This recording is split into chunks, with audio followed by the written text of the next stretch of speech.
بسم الله الرحمن الرحيم. السلام عليكم ورحمة الله تعالى وبركاته. سؤال هذا أخيات الشرف له وبعد ما تروح أقول الاستاج الدوراء محا إلى هاي وقروري غيركي هبرتش على هاي هبرتش على غيركي إساقها شرب ميليا شرب بدو الغرات أبوان لدو هديهن داني يرادي هديهن كواري وحبرتي هديهن شرب بان ليسكو أروشي شرب وادو الاستاج الدوراء أبوان كودن بيا قوستي هادا كسوها الله شربنا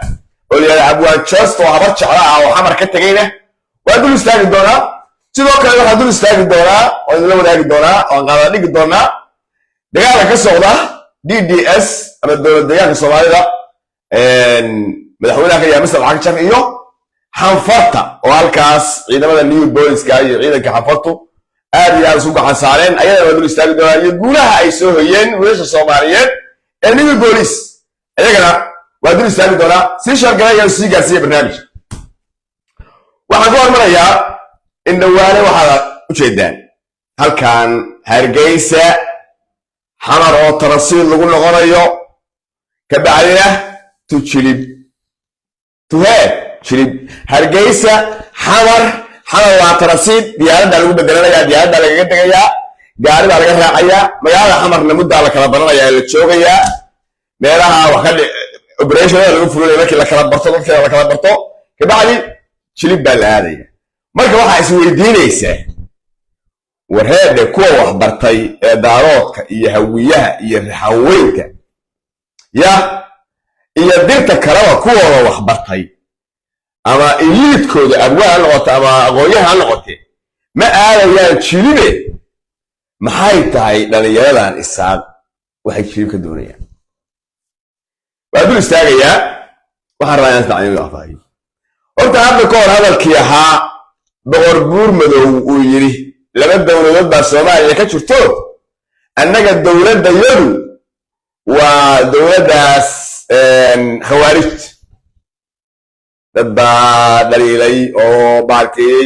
odagu runtu sheegay munaafiqna ma ahay runtu idin sheegay ka koofo munaafiqna ma ahay dhibka jiraana wuxuu yahay luqadda nabaka ku hadlaa ma fahantaa annaga noo weydiisaano ولا الدارو وكان نوتر نوتر حلا أبوان نجيا إنتاس أو قبل كسر صاري إنه هدي على كورو يهي تشرب آلي أو تشرب دولة طاوة أو دولة نمل خوارج تعرف كيف تقولي ما أفهمه ويدي نبكي تلاقيه يهي رحمة أبوان كينو وانيك اللي يرى هذا ما بورة أبوان بورة هاي تروحي بو أبصاري فيك أنا نبغى تلاقي لنا عيسى حام غصامة هذا المتك وجود بيجي أبوان تشسري هذا ما أنت واحد داوري قرارة وقري أو تشرب كبريدنا يو بقى كبريدنا يو ده كي مثلا شو يو من نور قبتها وليه ده كي سمعت شو أخوه وأخوه خوارجتها هرجيسة كي حاجة هذه ذكاس واحد لقى سو المالجلية أما لقى صدرة ليش اللي يراهدو هرجيسة سومالي اللي عم بعد صدرته أما إسنا بس صدر ما كان بروح على صدر وصام بحشة كنت أقول شيء بيه اللي جيسته ككفره اللي جيسته صار عقوفنا أيها قدمت كلية اللي هنا وحكي لما أنت حمر جبليسو أنت هاي حمر جبليسو بقى أدوك نعقونسان كراوي حمر أو نبض هالشيء أدوك نعقونسان يارو وحين ضايع سومالي الدولة بيارتي ولا ريه لم يذوبه فكر كاسا كتير فكر كتير وحي هاي انت حمر جبليسو حمر بابايسو انت هاس با ايديك اقوسي ايديك ودو إليس حمر معناها عقدقان حمر جبلتو انت هاس ويان انت لو دلياي او لو عيسانيو او جنبي او لو صدق بلاي باقي لغيست سيفي علي لغيست لكن يراها ومدى كالي اما دارو اما ديرا هذا الشباب كواحد نقطة أما خوارجت النقطة أما الرحوينا هاتي وأنك عامضة ذاتك هي عامضة أو وحما قرطة أو وحما بران كواسا الشباب لقد بالإله يعني كود عشان بدك السردون كده يغرق كوا سردون كغرق بالنلو ياجا أكل ميسان من إساقة ما واحد يقول ينشرب haddana kuwa qaraxa isku xiraya ayaga maaha yagow ayaga maaha kuwa qaraxa isku xiraya ayagu waa mulkiilayaasha dowladda wey dowladda khawaarijta waa kuwa dadka qaraxa kusoo xiraya kuwa qaraxa lagu soo xiraya leeyihiin waa reer koonfur reer koonfur baa qaraxa lagu soo xiraya inaa laga fariinteeda reer koonfur gaarsiiyo shishar garay wareede iswacyi geliye war kuwiina caamada waxu sheega war eede la hadla bal waxaa weydiisaan war wiilka isaaq muxuu qaraxa isugu soo xiri waay oo isu qaxin waay oo asagu jannada muxuu u soo raadsan waay jannada qaraxa dhex taalla muxuu u soo raadsan waay oo jilib iyo bu-aala kugu fadhiya oo u soo diraya midkaan haddii alla kuu rooyahay raxaweyn ama hawiye muxuu u soo diraya ma is weydiisay soo weydiinaysaa sababta maxaa keenaya kuwiina ama fiigan ha ahaadaan ama siyaasiyiin ha ahaadaane ayaan ka wacyigelin ummaddana xaqiiqada u sheegin reer koonfur iswacyigeliye kuwiina caamada u sheega hadda arwaan jeesto ganaadiid ninka la yidhaahdo isheeg kii kale isheeg jeestada ganaadiid kii kale muxuu magaciisa war hadda wax jeesta kale ma bixin waxaa kala baxay nin la yidhaahdo macalin cabdirasaaq oo bara ahaa bara jaamacadeed ahaa oo waa ka sii horreeyay jeesto qabiilkiisu waa samaroo ma garan saamigiisu ugaadsaday dowladda saami ugaadsaday war haade dadkiina wacyigeliye war caamadii kuwa dee xamar isku qaxinayo la qabanayo waa haween haweyn ama reer koonfur ka soo dirayo jaakada qaraxa u soo dhiibayna waa isaaq iyo samaroo intaas maxaa sababay marka maxaa kalifaya waxaa kalifaya dadkiina wax wacyigeliye waaye bal wiilkaas haddaad isweydiisaan oo wacyigelisaan kuwiina la kaxaysanayo idaacadaha waa daawadaane aad weydiisaan wareedha maxaa qaraxa lagugu xirayo maxaa hargeysa lagugu diri waayey hargeysa maxaa lagugu diri waayey maxay tahay jannada muqdisho taalla oo ay hargeysa oo intaa weydiiye wacyigeliye midka caamada ayna la kaxaysay qarax lagugu soo dirayo weydii war jannada aad ku galaysid meesha la yidhaahdo muqdisho oo aad hargeysa kugugu diri waayey maxay tahay dhah war waxaa kaloo weydiisaan ninka jaakada kuu soo xiraya abwaanagaye jeesta iyo raggale iyo aadan sunni iyo ayagu may jaakada xirtaan oo isqarxiyaan oo jannada raadsadaan ninbaa iyagu rabay nin dhalinyaraayo kuwaa fakaday waraystay baa sii waraystay war waxaa elaysaade halkaa u yaacay inba ka hesha wuxuu nimaa waraystay muxuu kuu sheegay maxay meesha ka heleen wuxuu yidhi meesha naagaa laga dhirg naago baa laga dhirg baashaal baa yaalla qudaarti baa taalla gabdhihii yararkaa baa taalla oo gabdhuhu xaggee aadaan waxaa la yidhi gabadha markaa raadinaysid reer miyiga maarata reer miyiga baad soo arkoonaysaa mid hadda kacday ilaahubay 13 jir iyo 9 waxaa leedahay sheekh amiir gabadhaasaan rabaa waa gabar yar oo 17 jir 16 jir 17 jir 9 jir wallahi nibaa igu dhaaftay 9 jir aduu farta ku fiiqo amiirku kugu soo qabanaya 3 iyo 4 baa isku xiranaysa markaasaad buush yara degsanaysaa markaasaa halkaas soo yeeday hashaylalis waa gabdhaha yararka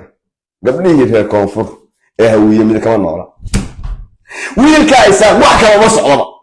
wuxuu rabaa meesha inuu joogo babaygaas cunayo haddii aanu ku reeyahay midkii reer koonfur loo keeno jaakad qaraxuu dhiibayaa orod bulay xamar soo raxi gabdhihii iyo qumqumkii iyo sadarada macaankeedina asagaa u fadhiya kan cawaanka ee hawiye ee raxaweyn ee reer koonfurna waxaa la yidhi adigu isa soo qax ciidan wey saraakiisha yaa weye waa reerka meesha laga xirayo waa xamar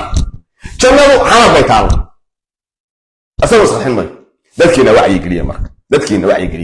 waxa keliya oo la idiin qarxinayo waa laba arrimood keliya kow waxaa la yidhi hargeysa la aqoonsan mayo ilaa inta muqdisho gubanaysa aqoonsi ugu jirtaa oo hadday muqdisho nabad noqoto hargeysa la aqoonsan mayo baa lagu sheekeeyey dhiilka ay la galeen al-shabaabna waa intaas lacag bay ku bixiyaan dhaqaalay ku bixiyaan ayagana iskala khawaarista waa shabakad ayaga ay leeyihiin sababta weli yaa aragtay ayagoo la qaxinaya meesha yaa baash weligaa miyaa aragtay ayagoo hargeysa laga fulinayo operation maya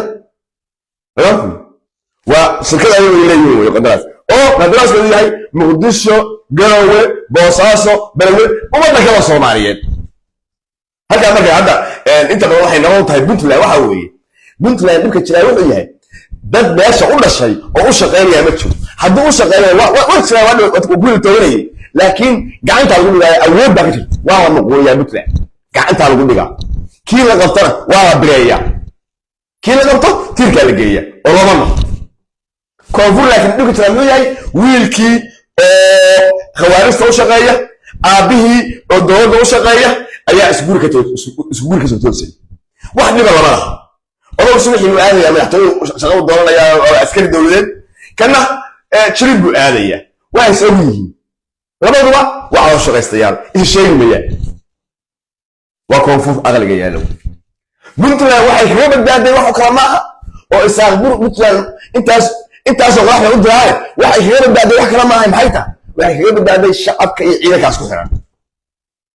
kii maanta ayaga ayo galana